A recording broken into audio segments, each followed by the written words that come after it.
यदि आपके काम बनते बनते बिगड़ जाते हैं, आपको कामों में सफलता नहीं मिल रही है, आपको क्रोध बहुत आता है, आपको समझ में नहीं आ रहा है क्या करें, तो आज मैं आपको इसका समाधान बताने जा रहा हूं और आप इस समस्या का समाधान स्वयं कर सकते हैं। आपको किसी की हेल्प की जरूरत ही नहीं है।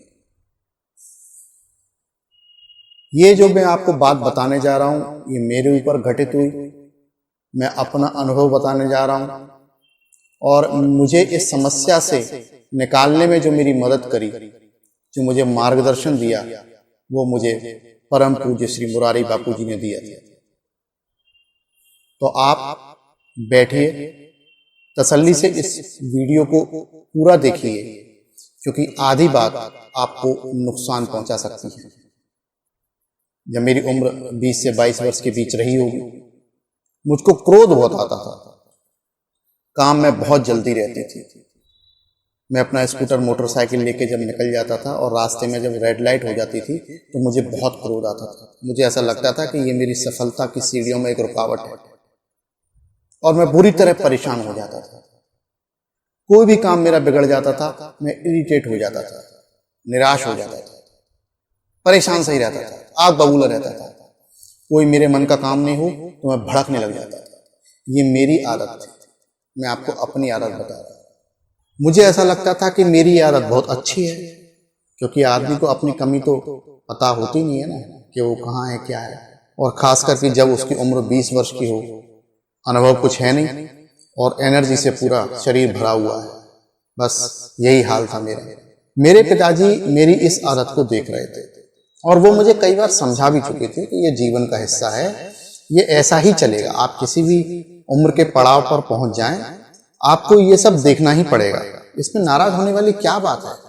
आप कहीं गए मिलने, किसी से कोई नहीं मिला तो क्या हो गया, आप अगली बार फिर प्रयास करिए।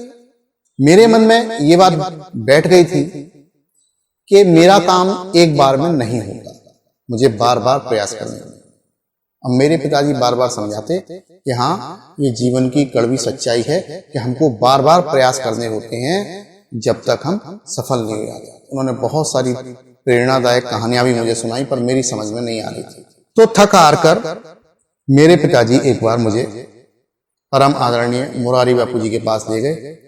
उस समय उनकी कथा वृंदावन में चल रही थी और उन्होंने बापू जी से कहा कि ये मेरे सुपुत्र हैं और इनकी समस्या ये है, क्या किया जाए इनका। तो बापू जी पहले तो मुस्कुराए, मुझे खाने के लिए थोड़ा सा प्रसाद दिया और मुझसे वो एक बात बोले, देखो तुमको यदि सफलता प्राप्त करनी है तो इस तकनीक का हमेशा इस्तेमाल किया करो, इस तकनीक से तुम सफल हो जाओ। मैं एकदम उत्सुक हो गया कि अभी बापूजी ऐसी कौन सी तकनीक बताने जा रहे हैं जिससे मुझे सफलता मिल जाएगी।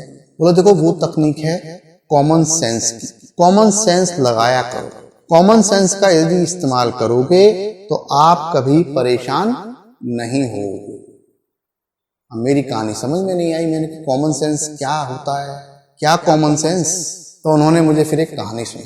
उन्होंने बताया कि एक सज्जन परिवार के साथ सर्कस देखने गए। सर्कस चल रहा था, सबको बड़ा मजा आ रहा था, तालियां पिट रही थी, कोई दिक्कत नहीं, मौज मस्ती चल रही थी, शो बढ़िया चल रहा था। इतने में क्या हुआ, कुछ गड़बड़ हो गई।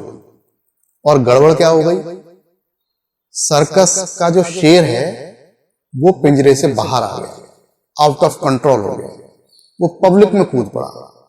अब पब्लिक इधर से उधर भागना शुरू कर दिया, एक के ऊपर एक, एक के ऊपर एक, और पूरे सर्कस में भगदड़ मच गई। अब ये जो परिवार था जिसकी मैं कहानी सुना रहा हूं, भयभीत तो ये भी था, लेकिन इन्होंने कॉमन सेंस लगाया। क्या कॉमन सेंस लगाया? इन्होंने सोचा जब शेर पिंजरे के बाहर है तो पिंजरा खाली है, तो हम क्यों ना पिंजरे में जाकर बैठ जाएं। और ये धीरे धीरे होते हुए गए पिंजरे के पास तक, अब पिंजरे में बंद हो गए, पिंजरे को अंदर से बंद कर लिया। अब सारी दुनिया खतरे में, ये सेफ। इसको कहते हैं कॉमन सेंस। तो मुझे उस दिन कुछ समझ तो आया नहीं, पर मैं मुरारी बापू जी से मिलकर अपना पैर छू के आशीर्वाद प्राप्त करके और मैं चला। उसके बाद समय निकलता गया, मेरे अंदर क्या सुधार हुआ होगा ये तो समय ही नहीं किया होगा।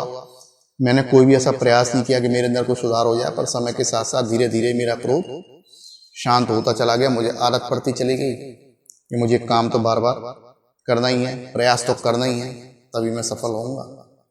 और मैं धीरे धीरे फिर सफल होने भी लगा, क्योंकि मैं जब एक ही काम को बार बार करने लगा तो मुझे सफलता प्राप्त होने लगी। तो कुल मिलाकर मैं आपको ये बात इसलिए बताने जा रहा हूं क्योंकि हम लोग परेशान हो जाते हैं कि हमारा काम बार बार बिगड़ जाता है। भाई क्या बिगड़ जाता है, क्यों बिगड़ जाता है, इस बात को जरा आप सोचो तो सही। बैठो, प्लान करो, क्या बिगड़ गया आपका काम? आपके पास अधूरी जानकारी है, इसलिए आपका काम बिगड़ जाता है। कई बार हम क्या करते हैं, ऐसे रिश्तेदारों में घिरे हुए होते हैं जो नहीं चाहते कि आप तरक्की करें। आप बार बार काम को बनाने का प्रयास कर रहे हैं, वो बिगाड़ने जा रहे हैं। खबर उनके पास भी है, कई बार देखा है। आपको अपनी योग्यता पर काम करना पड़ेगा, अपना कॉमन सेंस बढ़ाना पड़ेगा कि आफ्टर ऑल आपका काम बिगड़ क्यों रहा है। कई बार हम अपनी जरूरतों को समझ ही नहीं पाते हैं।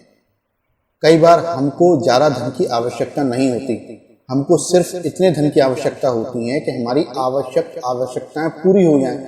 उसके लिए हमको कोई रिस्क वाले काम करने ही नहीं होते, लेकिन हम उन जरूरतों को छोड़कर ज्यादा रिस्क वाले काम करने लग जाते हैं, जिसमें समय ज्यादा लगता है और हम ज्यादा परेशान हो जाते हैं। भाई जब हमको सिर्फ अपने भोजन की, रहने की, खाने की व्यवस्था ही करनी है तो हमको छोटा सा ही तो काम करना है। हम अभी तो छोटा सा काम कर लें, पहला स्टेप। कम से कम हमारी भोजन की, खाने की, रहने की व्यवस्था तो हो जाए। उसके बाद हम ये सोचेंगे कि हमारा घर थोड़ा और बड़ा हो जाए, हमारे पास वाहन की व्यवस्था हो जाए। सफलता प्राप्त करने में समय की आवश्यकता होती है, हमको समय चाहिए होता है, तब हमको सफलता प्राप्त होती है। कई बार प्रयास करने पड़ते हैं, तब हमको सफलता प्राप्त होती है। सही दिशा में प्रयास करना होता है, तब हमको सफलता प्राप्त होती है।